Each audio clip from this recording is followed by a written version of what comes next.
मेरे साथ मौजूद हैं, बहुत ही जाने माने साहित्यकार हैं और मुझे जो ठीक ठीक ध्यान आ रहा है, पिछली बार मैं इनसे इलाहाबाद के कॉफ़ी हाउस में, तब के इलाहाबाद में 1999 में एक बार मुझे इनसे मुखातिब होने का मौका मिला था और आज 24 साल के बाद टेलीविज़न के पर्दे पर मेरे साथ इस वक्त मालवीय जी मौजूद हैं। मालवीय जी, हो सकता है आपको याद ना हो, पर मैं 1999 में आपसे एक बार मिला था। तब मैं स्वतंत्र भारत अखबार में काम करता था और आपसे मिलने का अवसर मुझे प्राप्त हुआ था। आज जब मैं ये सुबह खबर पढ़ा तो मुझे बड़ा कष्ट हुआ और मुझे लगा कि आप लोग ही बेहतर लोग हैं जो इसके बारे में चर्चा करके लोगों को जागरूक कर सकते हैं कि ऐसा होने से रोका जाना चाहिए। मालवीय जी, मुझे हैरत है कि राम का नाम लेने वाली सरकार राम की शक्ति पूजा के कवि को नहीं पहचानती या उनका निरादर कर रही है। निराला हिंदी कविता के हमारे पुरखे हैं, पूर्वज हैं।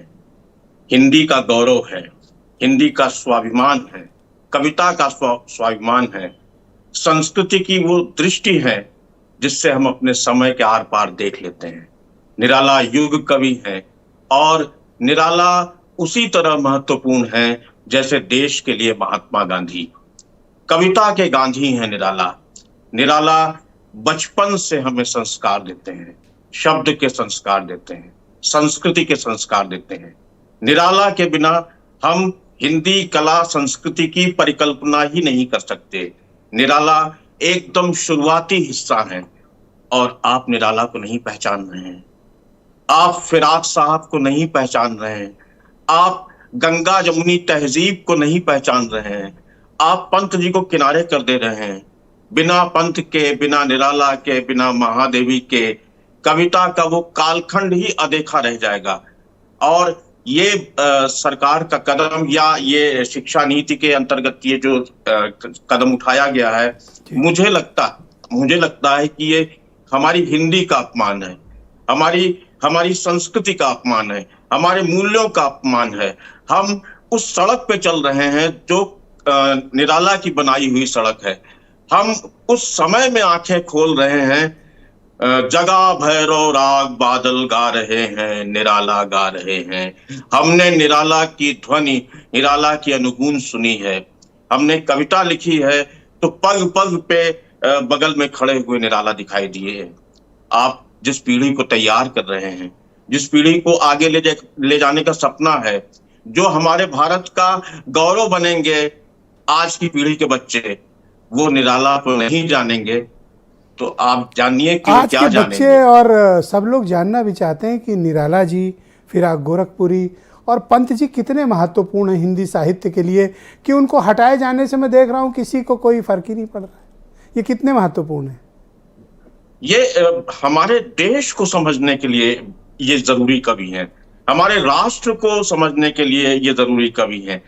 ये जो सरकार राष्ट्र प्रेम और राष्ट्रवाद की बात करती है, वो निराला जैसे बड़े कवि को नहीं समझ रही है कि जिसके लिए मातृभूमि, जन्मभूमि, भारत ही जय विजय करे की परिकल्पना है।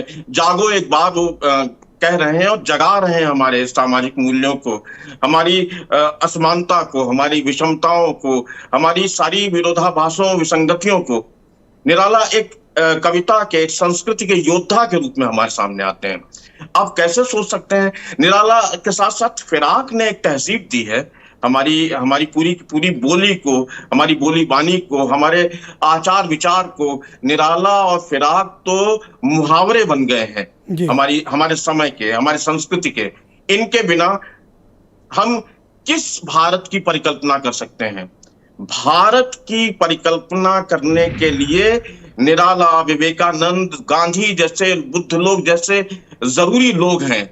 और निराला की जो काव्य दृष्टि है वो समय के आर पार देख लेती है, संवाद कर लेती है। निराला और कबीर और निराला, पंत, ये सारे के सारे लोग, महादेवी, ये शहर। तो मालवीय जी, आज जब ये खबर आई तो आप सब साहित्यकारगण इकट्ठा हुए, तो आप लोगों ने कुछ इस पर चिंता प्रकट की कि हमें इसका प्रतिरोध करना चाहिए? एकदम हम लोग संकल्पित हैं कि ये जो स्टेप लिया गया है, ये जो कदम उठाया गया है, इस पर पुनर्विचार हो, इसको हटाया जाए। और अगर निराला की ही कविता का मामला है तो कविता बदली जा सकती है। अगर बहुत वर्षों से वो कविता चली आ रही हो लगातार, तो उनकी कोई दूसरी कविता ली जा सकती है। यहां तक तो मेरी सहमति बनती है। लेकिन आप निराला को पढ़ने से ही वंचित कर दें नई पीढ़ी को, ये कैसे संभव है?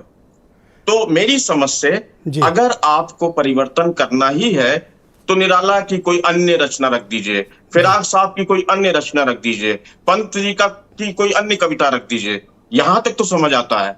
लेकिन इन्हें पढ़ा जाना नई पीढ़ी के लिए निहायत जरूरी है, वैसे ही जैसे कि हम सूरज की रोशनी पाते हैं। हम निराला की कविता क्यों ना पाए, हम पंत को क्यों ना पाए? बहुत सुंदर। मालवीय जी हमारे साथ बने रहिएगा और इस पर चर्चा को